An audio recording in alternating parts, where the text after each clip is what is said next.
Parkinson நோயின் முக்கிய பாதிப்புகள் என்னென்ன?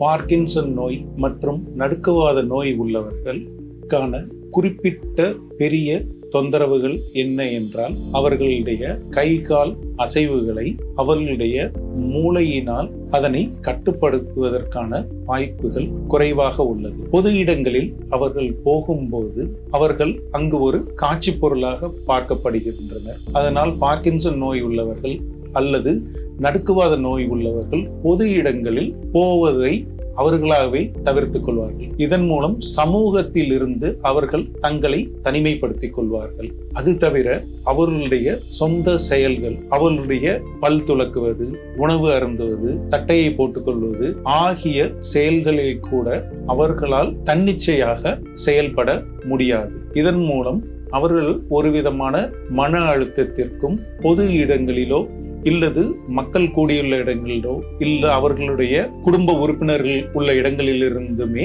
அவர்களை தனிமைப்படுத்தி கொள்வார்கள். பார்கின்சன் நோய்க்கு MRGFS சிகிச்சையின் மூலம் அவர்களுக்கு கிடைக்கும் தீர்வினால் மேற்கூறிய அனைத்து பக்க விளைவுகளும் அவர்களுக்கு எதுவும் இல்லாமல் தங்களை மற்றவர்களுடன் அவர்களுடைய சமுதாயத்தில் ஐக்கியப்படுத்திக் கொள்வதற்காக வாய்ப்புகள் நிறையவே உள்ளது.